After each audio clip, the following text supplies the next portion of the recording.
toi mon ami, comment vas-tu et bienvenue sur ma chaîne Amitié 5.0 de Vicky. Donc aujourd'hui on se retrouve pour une nouvelle vidéo et pour un tout nouveau thème qui est les différents types de relations amicales. Parce que il existe différents types de relations amicales. On ne peut pas être amis sur tous les degrés avec tout le monde. Donc, on rencontre plein de gens, on est entouré de plein de personnes, que ce soit au travail, on va dire au sport, on va dire dans notre voisinage ou peu importe. On a des personnes qu'on rencontre partout, donc on ne peut pas vivre forcément le même genre de contact ou de relation avec ces personnes-là. Donc, c'est pour ça qu'aujourd'hui, je vais vous donner ces différents types de relations amicales. Après, il y en aura certainement d'autres, mais moi, j'ai énuméré quelques relations, différents types de relations amicales. Donc, je pars déjà pour le premier. Je vais vous parler des relations que vous faites au travail. Donc, c'est les collègues du travail qui deviennent des amis. À force de vous voir tous les jours, de travailler ensemble, au bout d'un moment, vous créez des affinités et ça devient des amis. Donc, ce genre d'amitié-là, ça peut être très intéressant. Après le travail, on peut aller...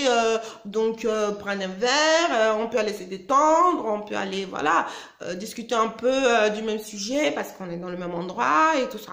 Bon, après, quand on a envie de continuer avec ce genre de personnes, moi, le conseil que je peux vous donner, c'est tout simplement de ne pas forcément les envoyer dans votre vie intime. C'est-à-dire un ami, un collègue qui devient un ami, faut pas forcément tout lui délivrer. Faut pas vraiment vous confier complètement à ce genre d'amis.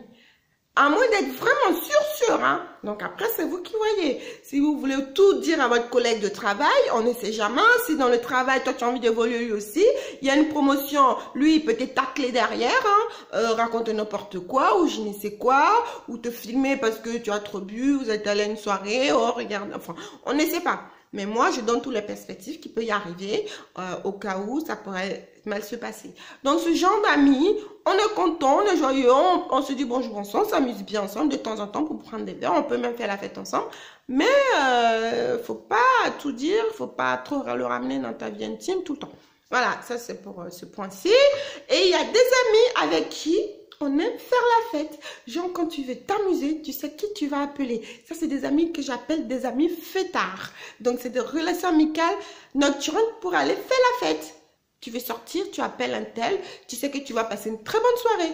Maintenant, après que la soirée soit terminée, vous rentrez chez vous, c'est pas forcément la personne que tu vas emmener chez toi, présenter à tes parents, voilà. Donc ça, c'est un genre de relation qui existe. Donc, pour ne pas vraiment être tout le temps dans des histoires avec vos amis, il faut vraiment essayer de mettre votre entourage et chacun de vos amis dans certains cases. Ça, c'est important. Et si vous vous comportez comme ça, vous avez des chances de ne pas être tout le temps dessus. Donc, faut pas non plus fermer les yeux sur les mauvais amis, hein.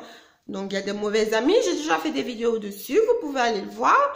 Il y a des mauvais amis. Donc, il faut vraiment bien choisir. Mais si vous essayez de mettre chaque ami dans chaque case, je pense que vous n'allez pas trop être embêté parce que vous savez qui appeler quand il y a ci, vous savez avec qui faire ci, avec qui faire ça. Tout le monde n'aime pas mélanger parce que ça se trouve, ils vont pas tous s'entendre entre eux. Vous les aimez bien, enfin toi tu les aimes bien, mais peut-être qu'entre eux, si tu veux inviter tout le monde tout le temps, tout mélanger, non, il faut vraiment choisir. Donc voilà, ça c'est les amis fêtards. Ensuite, vous avez les amis du voisinage, c'est-à-dire vos voisins qui deviennent vos amis. Donc ça aussi, c'est une catégorie de relations amicales aussi qu'il faut prendre avec modération, hein. Parce que si un jour vous avez un problème avec votre voisin, vous êtes voisin, vous avez acheté votre maison, admettons, le voisin, voilà, il vous pourrit la vie, vous savez pas quoi faire, vous n'allez pas non plus vendre votre maison, donc je vais dire ce genre de personnes, faut les voir de temps en temps, parce que si tout le temps vous êtes fourré chez votre voisin et qu'il est tout le temps chez vous, c'est sûr à 100% que ça va créer un petit souci au bout d'un moment.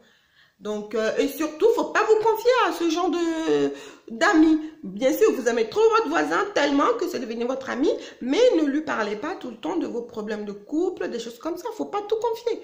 Donc, il faut avoir un petit jardin secret à soi. Ça, c'est autorisé. Chacun a son choix de le faire. Et tu ne seras pas critiqué parce que tu vas te plaindre tout le temps près de ton voisin. Ma femme, elle est ceci, ma femme, elle est cela. Tu vas te plaindre aussi, toi. Oh, ma mari ci, oh, ma mari ça. On ne sait jamais dans la tête de ton voisin. Hein. Ça se trouve, retrouve, ils vont se retrouver derrière ton dos à aller faire les trucs. Parce qu'ils savent que dans ton couple il est en carton. Donc voilà, ils vont tourner, on sait jamais. Donc vous n'êtes pas loin, vous êtes à côté. Hein. L'autre il se barre, il s'en va, il en a pour combien de temps, il va vite rentrer. Tu fais quoi? Bah, je suis allée faire un tour. Voilà, ça c'est des amis, il faut les voir avec modération. Modération. Ça, c'est pour votre bien hein, que je dis ça. Après, chacun fait comme il veut. Hein. Donc, vous avez aussi les amis d'enfance. C'est des amis avec qui vous avez grandi. Vous avez eu pas mal de souvenirs ensemble. Que ce soit de bons, que ce soit de mauvais. Et ce genre d'amitié peut être à double tranchant. C'est-à-dire, votre ami d'enfance vous connaît tellement. Il vous connaît par cœur parce que vous avez grandi ensemble, tout ça. Donc, en grandissant, si c'est vraiment quelqu'un de bien, il peut être un très bon ami pour toi. Et ça, c'est vraiment le summum, le bouquet final. Et ça, je te le souhaite, ça c'est sûr. Mais il peut être aussi un ami très toxique parce que c'est quelqu'un qui t'a vu grandir, c'est quelqu'un qui a connu toutes tes évolutions, étape par étape. C'est quelqu'un qui connaît ta famille, c'est quelqu'un voilà, qui sait par où tu es passé et tout. Donc, il peut être vraiment méchant. Si c'est vraiment quelqu'un qui est pas gentil, il va être méchant au bout d'un moment. Donc, si tu as continué de le voir, je veux dire, à l'âge de la sagesse, il faut vraiment prendre de grandes décisions. Ah, c'est mon ami d'enfance, on s'en fout. Hein. Les amis d'enfance, c'est pas genre, parce que tout le monde aime dire, ouais, mon ami d'enfance. Et alors, c'est ton ami d'enfance. S'il est pourri, il est en carton, c'est quoi? Ça sert à rien. Il sert à rien. Ça, tu t'as pourri la vie de toute ton enfance jusque-là.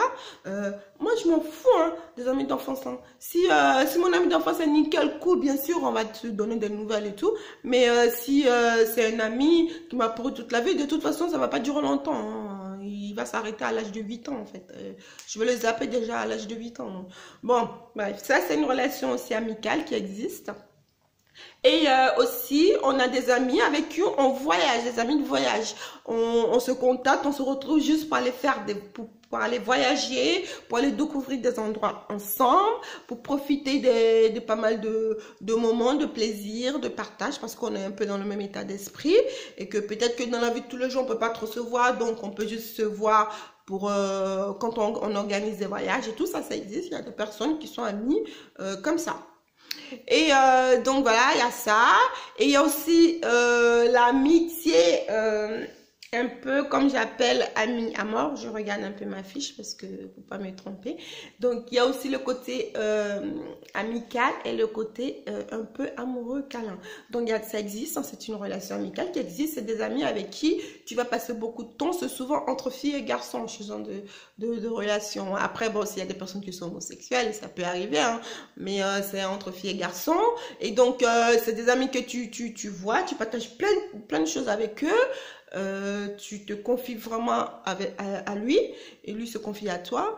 Et vous avez tout d'une relation amicale, sauf que le côté un petit peu ambigu, c'est que vous avez aussi des actes aussi sexuels ensemble. Donc voilà, de temps en temps, mais c'est une amitié qui existe, donc c'est pas moi qui l'ai inventé, hein. Moi je l'ai dit, j'ai vu, hein, c'est des gens, ça existe, hein, donc voilà. Donc il y a ce type de relation amicale et je pense que je fais le tour. Oui et non, j'ai pas fait le tour encore parce qu'il y a des amitiés que moi je peux appeler les amis coco. C'est des amis opportunistes. C'est des amis limite racketeurs. C'est des amis qui sont là, qui ont juste besoin de toi, en fait. Quand ils ont besoin, ils vont tout le temps te contacter. Dans ton groupe d'amis, tu vas peut-être avoir un ou deux comme ça, tout le temps. Ils t'appellent. Ah, t'aurais pas ci, t'aurais pas ça. Au fait, je veux aller faire ça. Tu penses que tu peux venir? Ou enfin, blablabla. Ça, c'est des amis qui sont là pour tout le temps profiter de vous. Et c'est des amis qui font partie un petit peu de la catégorie hein, des faux amis. Donc, je fais déjà des vidéos, comme je vous disais. Vous pouvez aller le voir. Et comme ça, au moins, vous allez comprendre un petit peu. Donc, c'est aussi un type de relation amicale qui existe. Donc, voilà les amis, j'ai terminé avec ce thème. Et je vous demande de vous abonner pour ceux qui ne sont pas encore abonnés à ma chaîne. Abonnez-vous, ça me fera plaisir. Et c'est gratuit. Hein. Tant que YouTube fait gratuit les abonnements, profitez-en, abonnez-vous. Donc voilà, vous abonnez si ma vidéo vous a plu, vous pouvez liker et vous pouvez partager aussi avec vos amis. Voilà, je vous remercie beaucoup les amis et je vous dis à très bientôt pour une prochaine vidéo. Merci, au revoir les amis.